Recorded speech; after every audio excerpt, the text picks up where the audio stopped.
Hello everyone. In the previous video, we covered four stanza of the poem A Boat Beneath a Sunny Sky by Lewis Carroll. We came to know about the feelings and the sentiments of the poet when he remembers about a time he had spent with three children, one of which was Alice, who was dearest to him, who he was very fond of Alice. So the memory that he recalls about that time is a joyful memory as well as a painful memory for the poet. It is joyful when he thinks about that boat ride, when he was telling stories to the children and the children were sitting close to him listening eagerly to his stories, and he was enjoying the expression, was enjoying the reactions of the children. So that memory was a happy memory for the poet. But then the poet also realizes that a lot of time has gone by. Now the children have grown into an adult, and because of this, they have moved on with their own life, and the poet can never go back to the childhood days. He will never be able to see and spend time with the children. Alice in particular, he knows that now Alice has grown up into being an adult, and as a result, he will never be able to see Alice as a child again. And that is why the image of Alice as a child still haunts the poet. So, these memories, the reality that the poet will never be able to spend such an eventful, such an interesting time with the children again, brings sorrow for him, makes him sad. So this much part of the poem we had covered in the previous video, and in today's video we'll cover the remaining three stanzas of the poem. And okay, now we continue with the fifth stanza. Children yet the tale to hear, eager eye and willing ear, lovingly shall nestle near. So the poet continues and says that just as Alice and her two siblings used to enjoy the poet's company, they used to sit happily with him, listening to his wonderful stories, amazing stories of the magical wonderland. The poet says, in the same way, there will be more children who will look forward to spending time with him, enjoying his stories. They will have the same curiosity, same eagerness in them, the same amazement they will have. They will feel the same curiosity they will be having when they will listen to the stories of the poet. In a wonderland they lie, dreaming as the days go by, dreaming as the summers die.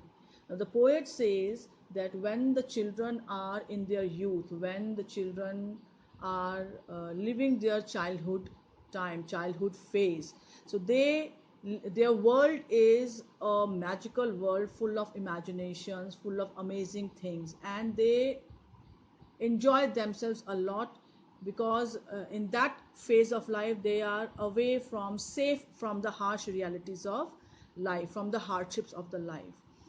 And but when they start growing up, a time comes when their childhood ends and they enter into adulthood. They become grown-ups, where they have to face the absolutely new world. So when they get busy with that phase of their life, the beautiful memories, the enjoyable moments of their childhood days, it starts fading, and a time comes when they eventually die. They are totally forgotten. Ever drifting down the stream, lingering in the golden gleam. Life, what is it but a dream? In the last verse, in the last stanza, the poet talks about the passage of time. The poet says that time is like water which keeps on flowing. It always flows forward, it never goes back. Just as water flows forward, same way time also moves on. It keeps on moving and it never goes back. Uh, Time spent in the past, moments, whether happy or sad moments, spent in the past can never be uh, relived in the present, but it always remains in the mind of people as a memory. So lingering in the golden gleam here refers to the memories. A person cannot relive his past moments, but those moments remains in their mind as a memory. And then he concludes the poem by asking the reader, life, what is it but a dream? He asks the reader, what exactly is life? What is life made up of? Is it not like a dream? When people grow old, they love talking about their life. They love sharing their experiences with other people.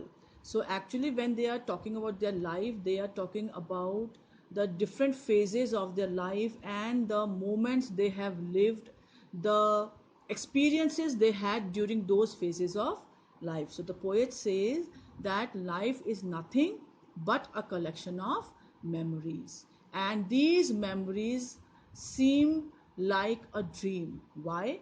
Because just as we cannot dream with open eyes, in the same way, the time we had in our past, the time we had already lived in our past, we cannot relive them, but they remain in our mind as a memory.